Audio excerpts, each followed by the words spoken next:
Hey everybody, welcome back. As you can see, I'm working from the home studio today, also known as the dining room. I saw this posted on Facebook earlier today, and just it made me chuckle, and I wanted to address it because it's a legit thing, even though it comes off as funny. Weirdo realtors. Please note that being difficult or aggressive to other agents does not make you a good agent. And it made me laugh first. And it made me think about a recent conversation I had had with another agent who she and I did a deal in Grafton. Shout out Rebecca Foy. It was a complicated deal. We can say that. And if it wasn't for our ability to work together, probably would not have happened. And I can tell you that from what I know, her clients who were purchasing the home that I had listed are very, very happy where they're at. And for sure, my clients are extremely happy with the move that they have made. And Rebecca and I actually had this conversation on the phone one day and talked about the importance of being able to work together, and the fact that it might be a good podcast topic. And I even said to her, maybe you should come on and we have this conversation. And I apologize, Rebecca, that you're not joining me today. But things have been crazy this year. And this is a bit off the cuff today. So at any rate, I can tell you, in hundreds of sales, I have raised my voice intentionally to another agent twice. I've had many agents make me upset, piss me off, disappoint me for whatever reason, but only twice did I raise my voice. And in both of those occasions, as I said, it was intentional. Now, there may be other agents who are have softer skin that might think that I lashed out. If you think that and it wasn't extremely obvious, you're wrong. I wasn't lashing out. I just have that sort of personality sometimes. But these two particular instances, I was very intentional and calculated in my anger, and that which I expressed and displayed towards that agent. The first one, this goes back years, and I forget the exact details, but I recall we were doing a deal in Lorraine, and we were going through these contentious negotiations, and it reached a point where a decision was made that was going to upset her clients. And I followed up on it. Hey, have you told them what do they want to do? No, I haven't told them yet. The next day, hey, have you told them what do they want to do? No. I'm going to speak to them today. The following day, hey, have you talked to them yet? What do they want to do? And she tells me, well, it's really sensitive. And, they were kind of upset about the last round of negotiations. And so I just wanted to wait and let them cool off before I address this.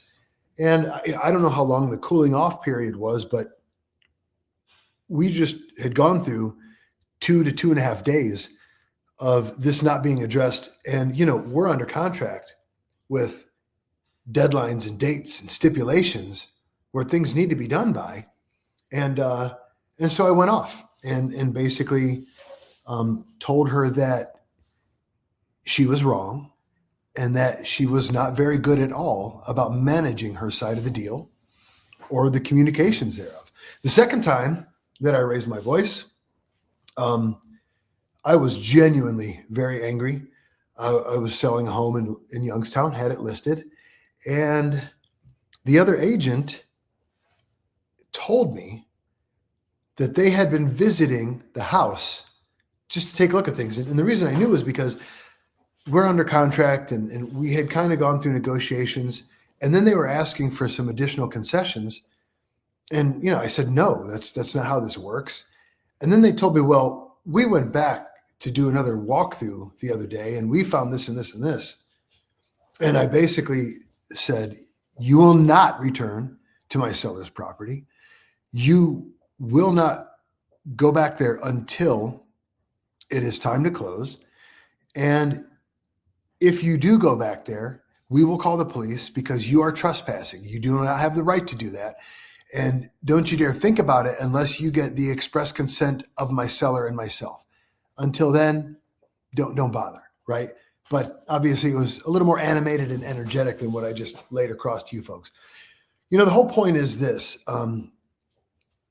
Ego is a very powerful force, and in many ways can be our own worst enemy. At the outset of a negotiation, there are four parties who want the same thing. You've got a seller and a listing agent who want to sell the home.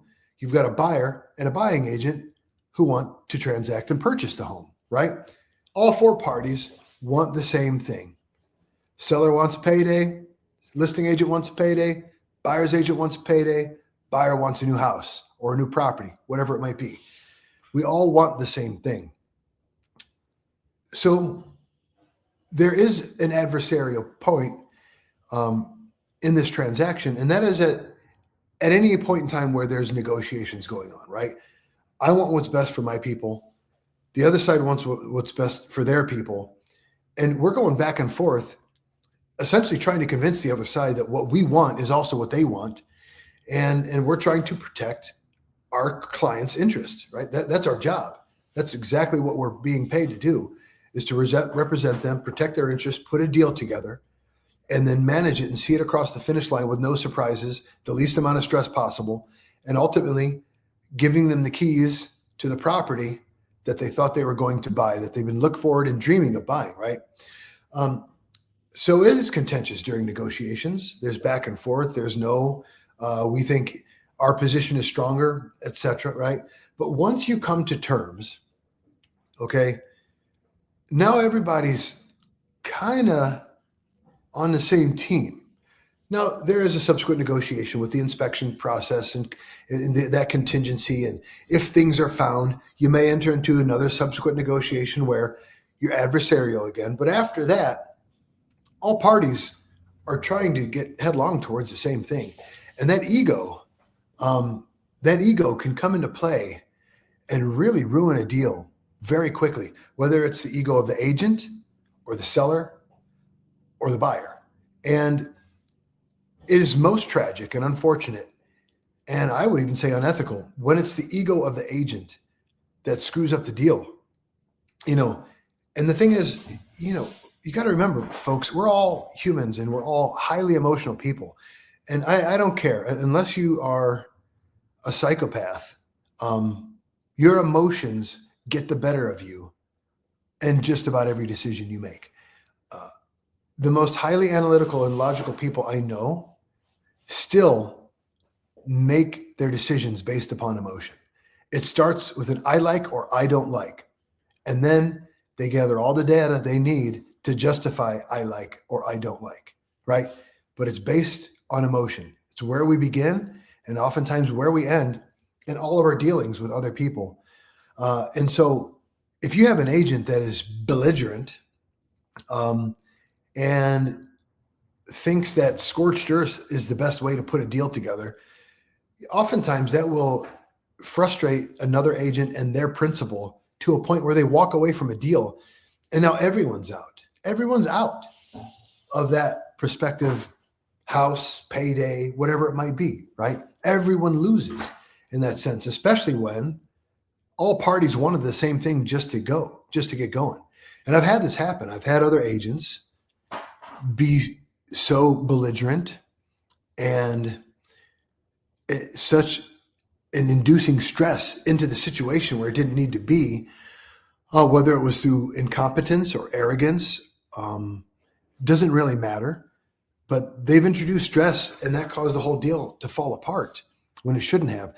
And then the other thing is obviously the ego of our principal clients. And, that is another thing that we really get paid to do. The reason that you're represented by an agent in the purchase of your home is because, number one, we should have industry expertise, correct? Like, we should know what the hell we're doing when we're representing you. We should know what the red flags are. We should know what the signs to run away from a deal or a property should be, or what are the signs that you should rush headlong towards it, or, our industry experience in both analyzing the property as well as managing the whole situation, including negotiations and all the little data points that need to be collected and submitted along the way. That's what we do.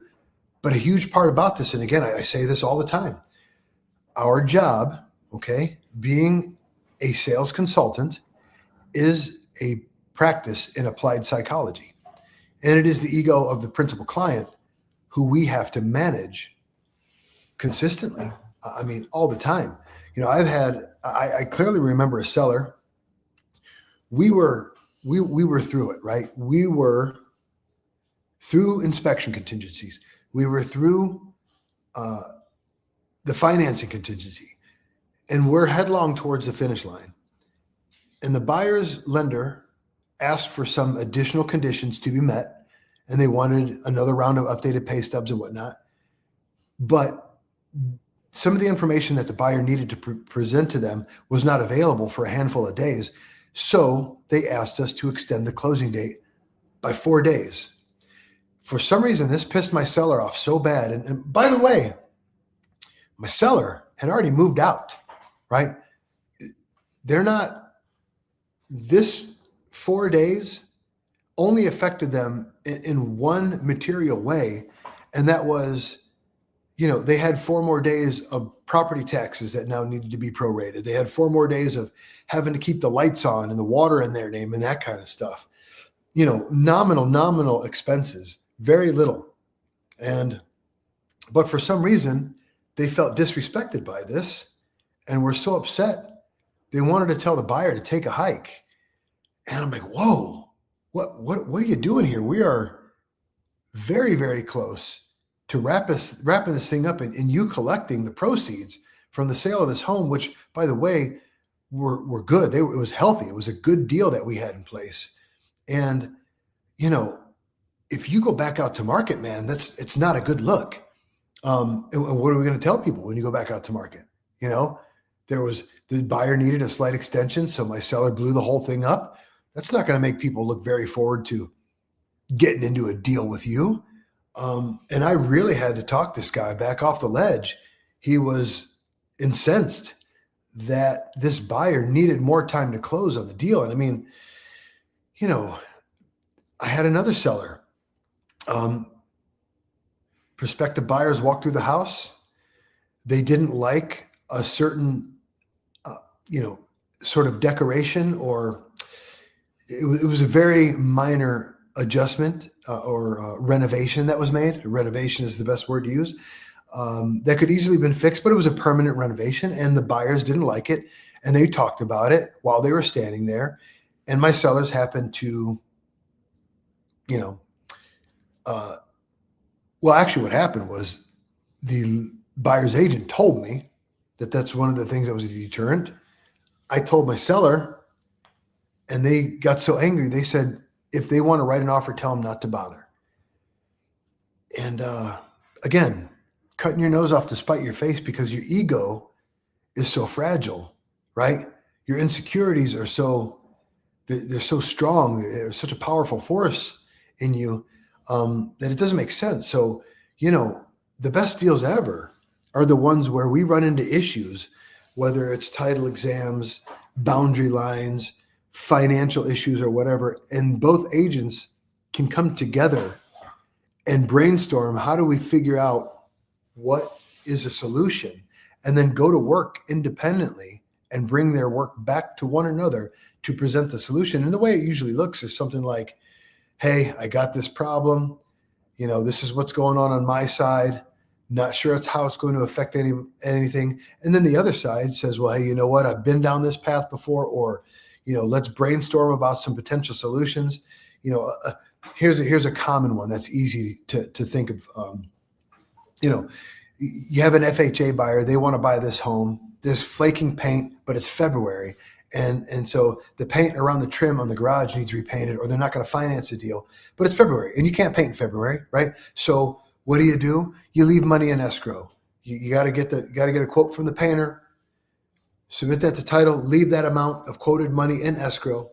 Painter comes, does the job, shows that it's done with a completed invoice, and then that money gets returned to whomever, right?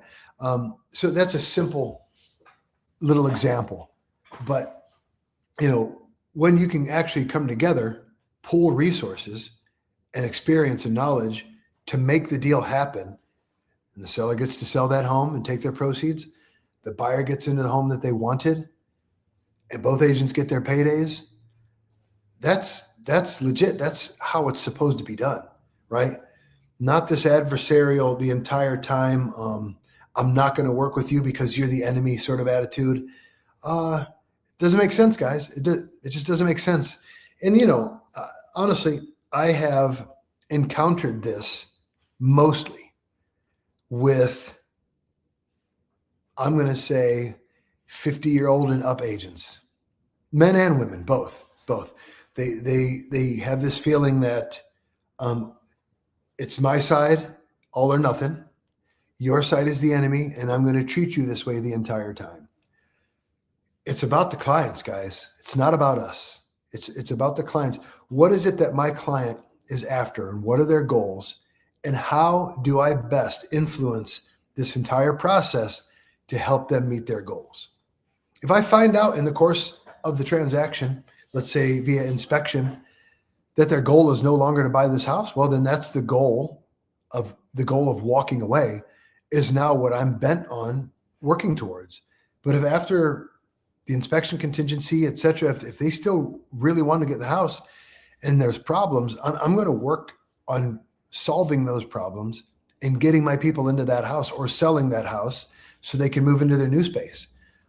And oftentimes it takes teamwork in between the agents to overcome problems and solutions. If the other side has a problem with their principal, with their financing, whatever it might be, and they're struggling to figure it out, how am I helping my seller?